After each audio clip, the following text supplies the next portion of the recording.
ஒரு சினிமாவில் Lime light அப்படிங்கிறது நீங்கள் தொடர்ந்து படங்கள் பண்ணணும், அந்த படத்துக்கு பார்த்தீங்கன்னா ஒரு ஊடக கவனம் கிடைக்கணும், மக்கள்கிட்ட ஒரு எதிர்பார்ப்பு இருக்கணும், இது எல்லாமே இருந்தால் தான் இது சாத்தியம். ஆனால் அஜித்தை பொறுத்த வரைக்கும் அவருடைய அடுத்த படம் என்னங்கிறது அவருக்கே தெரியாது.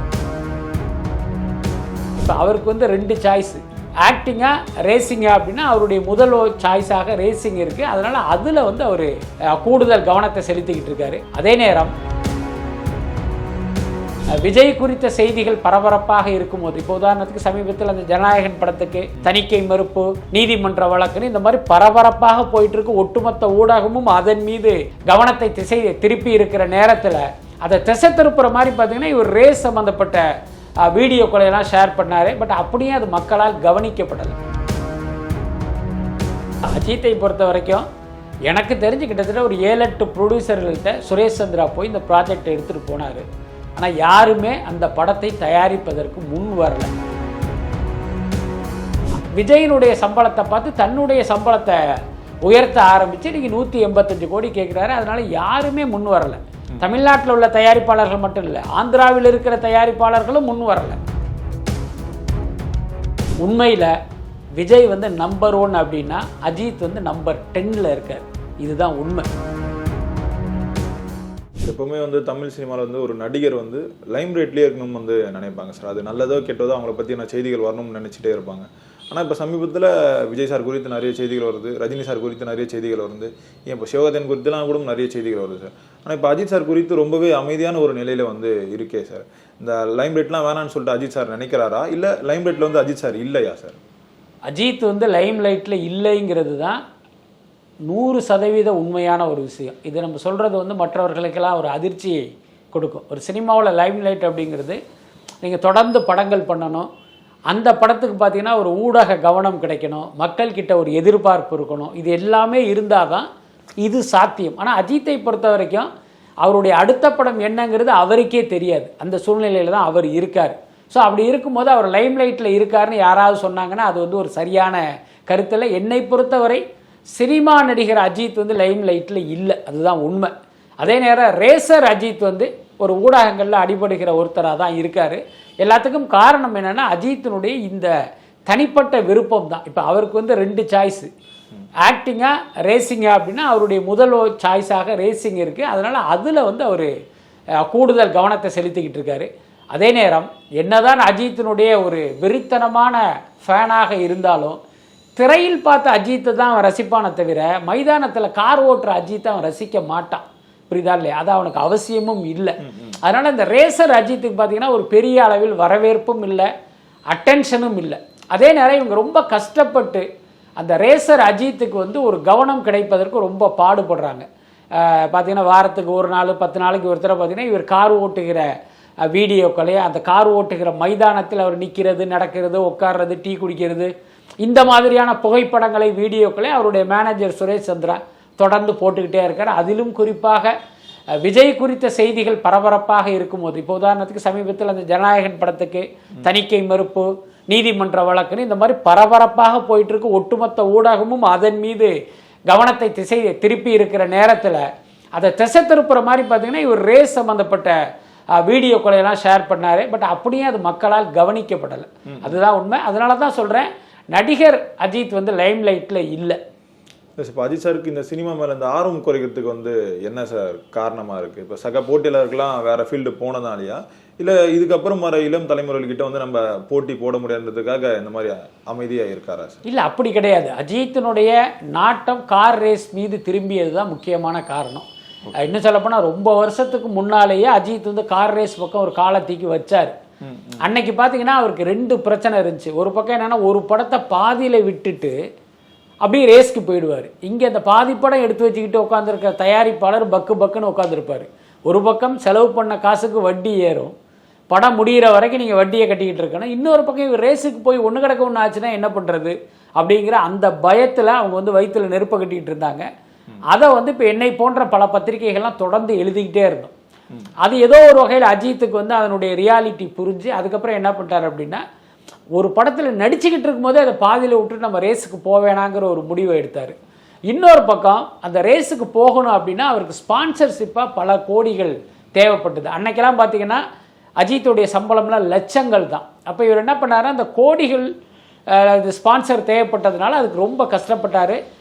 தனிப்பட்ட முறையிலையும் சொல்லியிருக்காரு, ப்ரெஸ் மீட்லேயும் சொல்லியிருக்காரு, அந்த ஸ்பான்சர்ஷிப் கிடைக்காம ரொம்ப கஷ்டமாக இருக்குலாம் சொல்லியிருக்காரு. இந்த நடைமுறை காரணமாக ஒரு கட்டத்தில் என்ன பண்ணான்னா அந்த ரேஸிலிருந்து பின்வாங்கி முழுக்க முழுக்க நடிப்பு அப்படின்னே வந்தார். அதே நேரம் அவருடைய மனசெல்லாமே அங்கே ரேஸில் தான் இருந்தது. இங்கே வந்து பணம் சேர்ந்ததுக்கப்புறம் இதுக்கு ஏற்ற மாதிரி இங்கே திரையுலகத்தினுடைய நிலைமை மாறி நடிகர்களுடைய சம்பளங்கள்லாம் கோடிகளில் மாறினதற்கு பிறகு இன்றைக்கி அஜித் கிட்ட பார்த்தீங்கன்னா பல கோடி கொட்டி கிடக்கு. அப்போ அதை வந்து தன்னுடைய லட்சியமான கார் ரேஸ் பக்கம் வந்து அவர் செலவு பண்ணிக்கிட்டு அந்த பக்கம் அவர் ட்ராவல் பண்ணுறாரு. அதனால் அவரை பொறுத்த வரைக்கும் ஒரு சின்ன ஒரு வருவாய்க்கான வழியாக வந்து அந்த சினிமா நடிப்பை பார்க்குறாரே தவிர அவருடைய முழு மூச்சாக அவர் கவனம் செலுத்துவது ரேஸு தான். அதனால் இங்கே உள்ள இளம் நடிகர்களை சமாளிக்க முடியல அல்லது இவருடைய போட்டியாளர் போயிட்டாரு அதெல்லாம் காரணம் கிடையாது. இப்போ அந்த அஜித் சாரோட அந்த அடுத்த படம் வந்து வருமா வராதா சார்? ஏன்னா இப்போ நிறைய ப்ரொடியூசர் வந்து தேடுறாங்க, செய்திகள் வருது. ஆனால் எங்கேயுமே வந்து அஜித் சார் கேட்குற சம்பளத்தை வந்து கொடுக்க முடியாதனால நிறைய ப்ரொடியூசர் வந்து இந்த படம் வேண்டான்னு சொல்லிட்டு நிராகரிக்கிறதா அந்த கேள்வி போடுறாங்க சார். உண்மைதான். அஜித்தை பொறுத்த வரைக்கும் எனக்கு தெரிஞ்சு கிட்டத்தட்ட ஒரு 7-8 ப்ரொடியூசர்கள்ட்ட சுரேஷ் சந்திரா போய் இந்த ப்ராஜெக்ட் எடுத்துகிட்டு போனார். ஆனால் யாருமே அந்த படத்தை தயாரிப்பதற்கு முன் வரல. இதுதான் உண்மை. இதெல்லாம் அஜித் ரசிகர்களுக்கெல்லாம் ஜீரணிப்பதற்கு கஷ்டமாக இருக்கும்.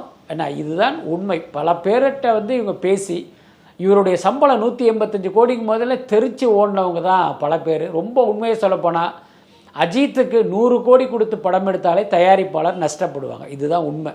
ஆனால் இவர் புளியை பார்த்து பூனை சூடு போட்டுக்கிட்ட மாதிரி விஜயினுடைய சம்பளத்தை பார்த்து தன்னுடைய சம்பளத்தை உயர்த்த ஆரம்பித்து நீங்கள் 185 கோடி கேட்குறாரு. அதனால் யாருமே முன் வரலை. தமிழ்நாட்டில் உள்ள தயாரிப்பாளர்கள் மட்டும் இல்லை, ஆந்திராவில் இருக்கிற தயாரிப்பாளர்களும் முன் வரலை. ஆனால் அப்புறம் பாம்பேயில் போய் சில கம்பெனிகளோட பேசுனாங்க, அவங்களும் ஒர்க் அவுட் பண்ணி பார்த்துட்டு இது லாஸ் ஆகிடும் வேணான்ட்டாங்க. கடைசியில் என்னென்னா ராகுல்னு ஒரு டிஸ்ட்ரிபியூட்டர், அவர் ஏற்கனவே இந்த வலிமை துணிவு படத்துல எல்லாம் ஒர்க் பண்ணவர், அது அஜித்துக்கு நல்ல பழக்கமானவர். அதனால் வேறு ஆள் கிடைக்காததால் அவரை தயாரிப்பாளராக்கி அந்த படத்தை பண்ணலான்னு முயற்சி பண்ணாங்க. அவரும் பல இடங்களில் ஃபைனான்ஸுக்கு ட்ரை பண்ணார். ஆனால் சொன்ன மாதிரி அவரால் ஃபைனான்ஸை ரெடி பண்ண முடியல. என்ன காரணம்னா அஜித் கேட்ட சம்பளத்துக்கு இந்த ப்ராஜெக்ட்டு கண்டிப்பாக 75 கோடி ரூபா நஷ்டத்தை கொடுக்குங்கிற உண்மை ஃபைனான்சியர்களுக்கே தெரிஞ்சிருச்சு. ஃபைனான்சியர்கள்லாம் சும்மா காசு கொடுக்க மாட்டாங்க. இப்படிங்க ஒரு படத்துக்கு ஃபைனான்ஸ் கேட்டிங்க அப்படின்னா அதனுடைய பட்ஜெட் என்ன பிஸ்னஸ்ஸு, என்ன ப்ராஃபிட் கிடைக்கும் அப்படிங்கிறதெல்லாம் ஒர்க் அவுட் பண்ணி பார்த்துட்டு தான் கொடுப்பாங்க. அந்த மாதிரி அஜித் படத்தை நீங்கள் பேப்பரில் கணக்கு போடும்போதே அதில் 75 கோடி ரூபா நஷ்டம்னு வந்து நிற்கும் போது யார் பணம் கொடுப்பா?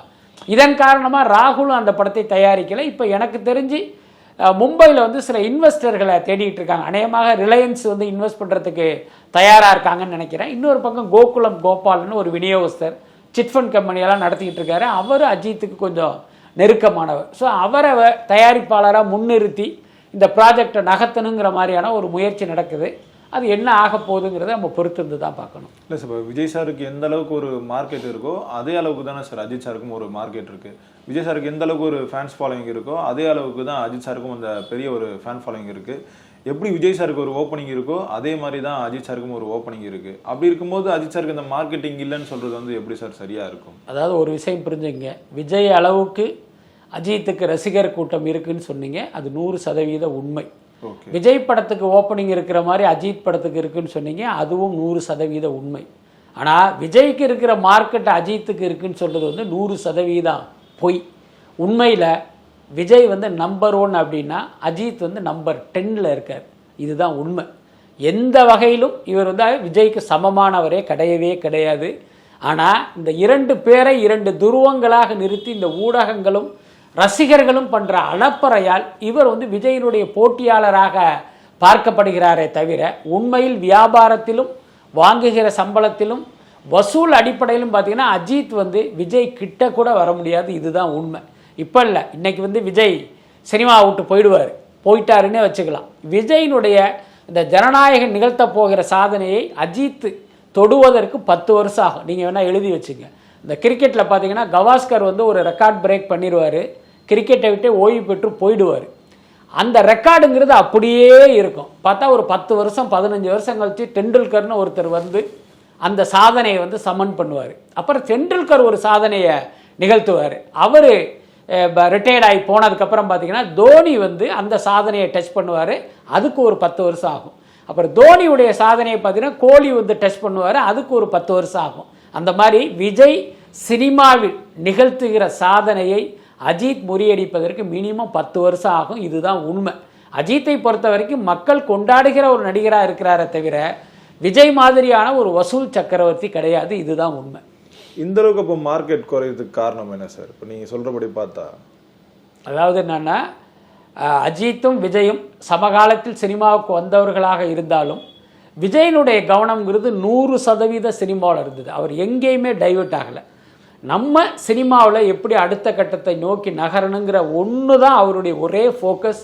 அதில் கரெக்டாக ட்ராவல் பண்ணார். இன்றைக்கி இந்த இடத்துக்கு வந்திருக்காரு. அஜித்தை பொறுத்த வரைக்கும் அப்படி கிடையாது. நடிப்புக்காக பார்த்தீங்கன்னா அவர் பெருசாக அலட்டிக்கிட்டே கிடையாது. இன்னும் தெளிவாக சொல்கிறேன், நீங்கள் விஜய் படத்தை போய் பாருங்கள், அஜித் படத்தை போய் பாருங்கள். விஜய் படத்தில் பார்த்தீங்கன்னா அவர் உங்களுக்கு கேரக்டராக தெரிவார். அஜித் படத்தில் எல்லா படத்திலும் அஜித்தாக தான் இருப்பார். அஜித் வந்து இயல்பாக கேமராவுக்கு பின்னால் எப்படி இருப்பார் அப்படி தான் கேமராவுக்கு முன்னாலும் இருப்பார். அப்போ நடிப்புக்காக அவர் எந்த எஃபெக்ட்டுமே போடவே இல்லை. அதிகபட்சம் பார்த்தீங்கன்னா மொட்டை அடிச்சிருப்பார், இல்லைனா மீசை எடுத்திருப்பார், இல்லைனா டை அடிக்காமல் ஒரு கிரே ஹேரில் நடிச்சிருப்பார்.